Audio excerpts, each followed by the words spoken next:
वेसू में हुई वृद्ध के साथ 1 करोड़ 71 लाख की ठगाई। इस मामले में सूरत साइबर क्राइम ब्रांच पुलिस ने 2 ठगी को किया गिरफ्तार।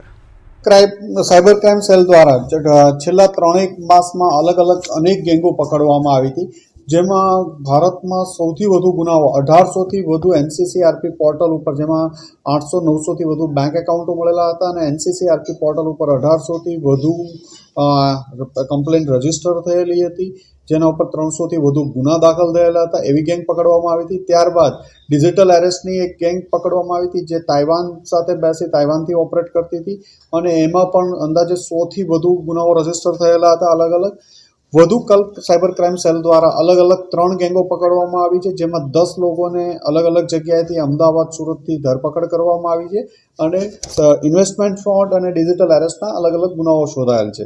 સૌપ્રથમ આપણે વાત કરીએ તો સુરતના એક 61 વર્ષના જે રિટાયર્ડ કાકા છે, એમને આ લોકોએ વોટ્સએપથી કોન્ટેક્ટ કરવામાં આવ્યો હતો અને તમારા આધાર કાર્ડના આધારે બોગસ સિમ ઇસ્યુ થયું છે અને આ સિમના આધારે અલગ અલગ ટ્રાન્ઝેક્શનો એકાઉન્ટો બેંકોમાં એકાઉન્ટ ખોલ્યા છે અને ટ્રાન્ઝેક્શન થયા.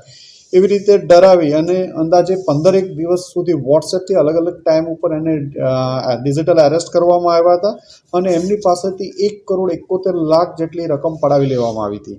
આ ગુનાની તપાસ દરમિયાન સુરત સાયબર ક્રાઇમ સેલ દ્વારા એક મુકેશ પટેલ અને મેહુલ પટેલ, આ બંનેને અમદાવાદથી ધરપકડ કરવામાં આવી છે. આ લોકોની અલગ અલગ 3થી વધુ ફરિયાદો આ લોકો ઉપર દાખલ થયેલી છે, જેમાં પાટણ અને તામિલનાડુ રાજ્યમાં પણ આ લોકો વિરુદ્ધ ગુના નોંધાયેલા છે અને આ લોકોની ધરપકડ કરી અને વધુ પૂછપરછ ચાલુ છે.